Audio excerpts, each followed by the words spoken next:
একটা মেয়ে কিন্তু স্বামীর ঘরে যাওয়ার পরে নিজস্বভাবে সবকিছু অর্জন করে নিতে লাগে, আর এটাই কিন্তু বাস্তব, আর আমাদেরকে এই বাস্তবটা মেনেও নিতে হয়। তো হ্যালো এভরিওয়ান, গুড মর্নিং, কেমন আছো তোমরা সবাই? আমি মৌমিতা চলে আসলাম আবারও একটা নতুন ভিডিও নিয়ে। তো দেখো আজকের ভিডিওতে তোমাদেরকে বাসি কাজ কিচ্ছু দেখাবো না, কারণ আমি সকাল সকাল উঠে কিন্তু বাসি কাজগুলো শেষ করে স্নান করে চলে আসলাম চা বসাতে। আর আজকের ভিডিওটা চা বসানো থেকে শুরু করছি, আর আশা করবো তোমরা ভিডিওটা শেষ পর্যন্ত দেখবে, আর ভালো লাগলে সুন্দর করে একটু কমেন্ট করে যাবে, তাহলে কিন্তু আমি খুব পরিমাণ খুশি হব। তারপরে দেখো আমি চা বানিয়ে নিয়ে চলে আসলাম, এখন আমরা দুইজনে খাবো চা। আর চা খাওয়ার পরে কিন্তু আমার একটা ডিউটি আছে যে প্রত্যেকদিন আমার বরকে একটা পান দিতে হয়। তো দেখো আমি কিন্তু এখনো চা খাই নাই, ওর খাওয়া শেষ, তাই আমি ওকে একটা পান বানিয়ে দিয়ে দিচ্ছি, কারণ পানটা দেওয়ার পরে আমার হাত ধুইতে হবে। তো ভাবলাম পানটা দিয়ে হাতটা ধুয়ে চাটা খাবো। তারপর আমি পানটা দিয়ে আমি চাটা খেয়ে নিলাম, আর এই ফাঁকে আমার বর রেডি হয়ে যাচ্ছে, এখন চলে যাবে দোকানে। আর আমার বর দোকানে যাওয়ার পরে কিন্তু আমি আমার মেয়ের সকালের ভাতটা বানিয়ে নিই।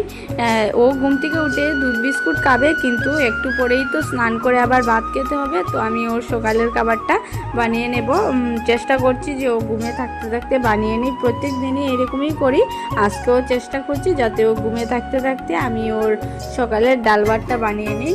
আমি সকালে ওকে সিম্পল খাবারই দেই, ডাল আর ভাত বানাবো, ভাজি এইগুলা খুব কমই দেই। আমাদের ঘরে নিরামিষ হলে কিন্তু আমার মেয়েকে ডালের সঙ্গে ভাজিও দিতে হয়, কারণ ও দুই বেলা খাবে, তো ওর মুখে লেগে যাবে, খেতে পারবে না। আর নিরামিষ না হলে কিন্তু আমি সকালবেলা ওকে শুধুমাত্র ডাল আর ভাতই দেই। দুপুরের খাবারে দেব জ্যান্ত মাছের ঝোল, একটু পরে ওর পাপা নিয়ে আসবে। আর আজকে সকালের খাবারটা এমন কোনো স্পেশাল কিছু না, কালকের বাসি ভাত রয়েছিল, তো এটা তো আর ফেলতে পারবো না। আমি এটার মধ্যে আলু পেঁয়াজ সবজি দিয়ে এই ভাতটাকে ফ্রাই করে নেব, আর এই ফ্রাই ভাতটা খেতে কিন্তু আমি খুব পরিমাণে ভালোবাসি।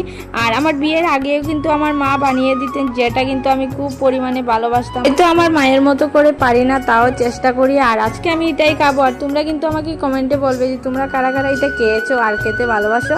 আর আমি ডাল ভাতটা বসিয়ে একটু যাব আমার মেয়েকে দেখতে। আমি আওয়াজ পেয়েছিলাম, আর এসে দেখি যে আমার মেয়ে উঠে চলে গেল ড্রয়িং রুমে। ওই করে কিন্তু আমার ড্রয়িং রুমে কিন্তু সবসময় একটা বিছানা থাকে, কারণ আমার ঘরে একটু গরমটা বেশি, তো আমার মেয়ে দুপুরের ঘুমটা ঘুমাতে পারে না আমার বেডরুমে, তাই আমি ওই ঘরেই ঘুম পাড়াই ড্রয়িং রুমে। তো এসে দেখলাম যে ও কিন্তু আমার ড্রয়িং রুমে এসে শুয়ে আছে। আর ওপর আমার মেয়েকে হাত মুখ ধুইয়ে ফ্রেশ করে আমি কিন্তু সকাল সকাল ওকে এক গ্লাস ছোটো গ্লাসে এক গ্লাস হালকা গরম জল খাওয়াই। জলটা খাইয়ে চলে আসলাম ওর জন্য দুধ বিস্কুট নিতে। তো এখন আমি ওর জন্য দুধ বিস্কুটটা বানাচ্ছি। পর ওকে দুধ বিস্কুটটা খাইয়ে আমাকে সকাল সকাল কিন্তু ফিল্টারের জল দিতে হয়, না হলে কিন্তু ট্যাঙ্কির জলটা একদম গরম হয়ে যায়, জলটা খেতে একদম ভালো লাগে না, তাই আমি সকাল সকাল জলটা দিয়ে দিই। ফিল্টারে জল দেওয়ার পর চেক করে নিলাম যে আমার ডাল ভাতটা কেমন হয়েছে। তো ভাত হয়ে গেল, আমি সিটি অফ করে দিয়েছি।